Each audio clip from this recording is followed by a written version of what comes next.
Si estás enfrentando un proceso penal, con pruebas EncroChat o de otro sistema de mensajería encriptada, puedes contactar con nuestro equipo de abogados penalistas en miriamrosales.com.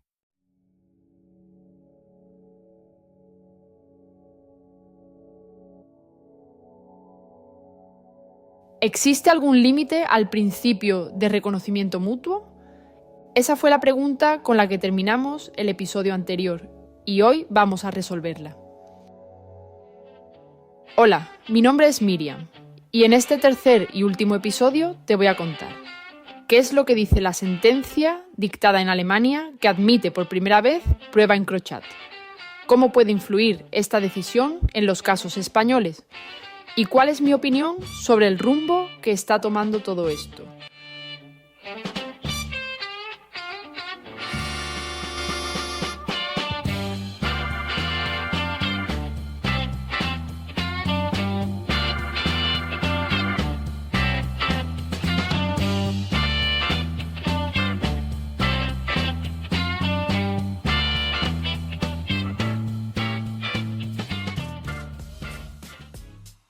Por primera vez, un tribunal europeo ha declarado inadmisible la prueba obtenida a través de EncroChat.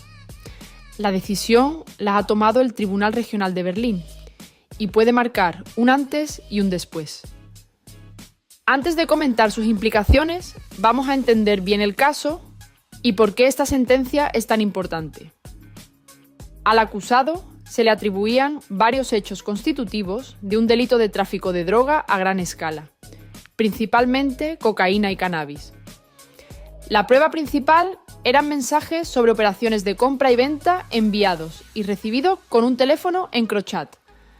Vamos a ver punto por punto por qué se declaró la inadmisibilidad de esos mensajes. Lo primero que dice el juez alemán es que se han violado las normas europeas de cooperación judicial. EncroChat fue intervenido en Francia, pero muchos usuarios, incluido el acusado, estaban en Alemania.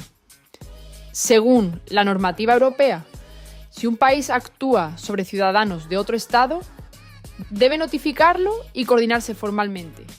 Pero en este caso, Francia decidió no avisar a Alemania. Y no fue un despiste. Posiblemente temían que un juez alemán pudiera bloquear la operación. Además, la orden europea de investigación que Alemania usó para solicitar los datos ya recopilados no cumplía los requisitos legales. ¿Por qué? Porque si ese mismo caso se hubiera planteado dentro de Alemania, la medida no se habría autorizado.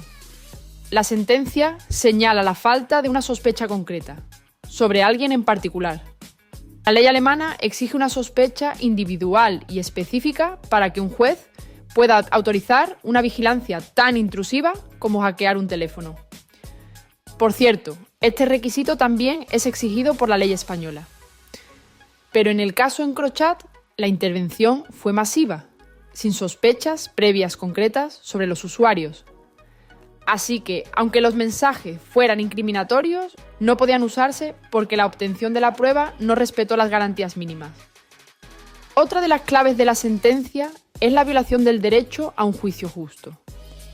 El acusado no pudo defenderse adecuadamente, porque no tuvo acceso a información clave sobre cómo se obtuvieron los datos.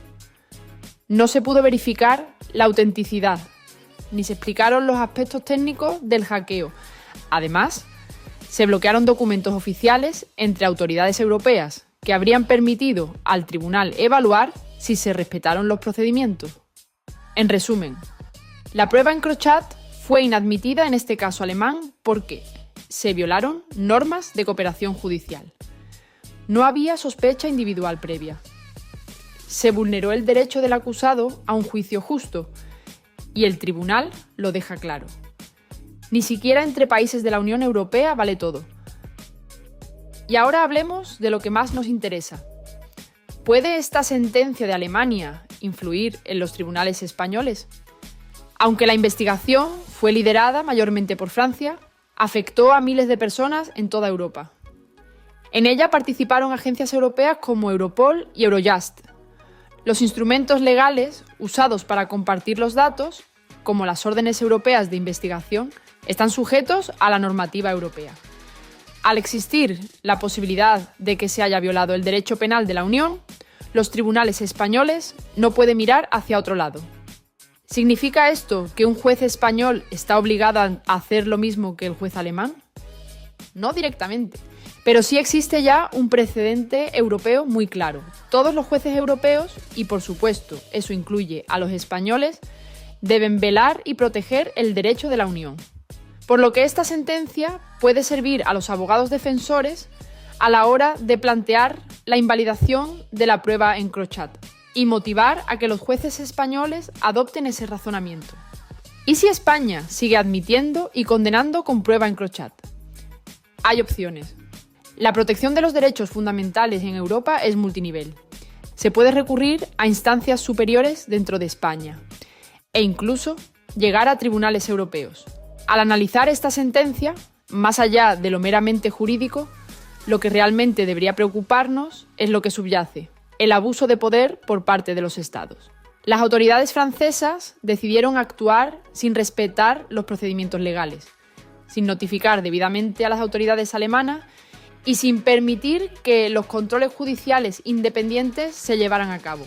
Todo esto con la intención de asegurar que la operación Encrochat no se viera afectada. Aquí no estamos ante un simple error procesal. Estamos ante un claro acto de desobedecer las normas para lograr un objetivo. Las garantías procesales no son un formalismo innecesario. Son la base para poder asegurar que el poder del Estado se ejerce con proporcionalidad, que se respete la dignidad de cada individuo y que nadie, ni siquiera el Estado, esté por encima de la ley. Cuando el poder de un Estado se ejerce sin límites, el daño que se produce no afecta solo a la persona que está acusada.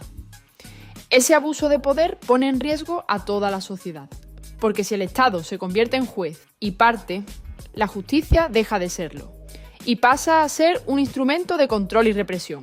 Por eso es tan importante que no permitamos que este tipo de prácticas queden impunes, porque lo que hoy se utiliza para perseguir a un supuesto criminal, mañana podría ser utilizado contra cualquiera de nosotros.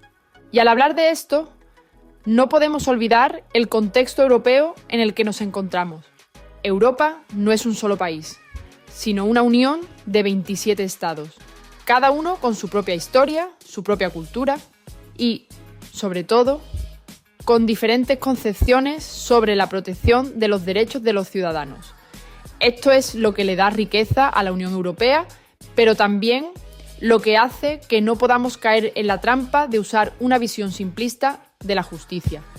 El uso de la política del miedo y la seguridad no puede cegarnos, porque no podemos permitirnos que la lucha contra la criminalidad se convierta en una excusa para la pérdida de nuestras libertades. No podemos sacrificar los derechos fundamentales a cambio de más poder para el Estado. Y ese es precisamente el papel que deben jugar los jueces. La política del miedo nunca puede ser un atajo para justificar la violación de derechos. La tentación es evidente: más seguridad a costa de menos garantías. Pero la verdadera solución no pasa por debilitar los derechos fundamentales, ni por erosionar los principios que sostienen nuestros sistemas jurídicos. Es más una cuestión de recursos y voluntad política. Y con esto llegamos al final de lo que ha sido el episodio. Gracias por estar al otro lado y por acompañarme a lo largo de estos 3 capítulos. Ha sido un placer compartir este espacio contigo. Si en algún momento necesitas algo, no dudes en escribirme a info@miriamrosales.com. Un abrazo fuerte. Hasta pronto.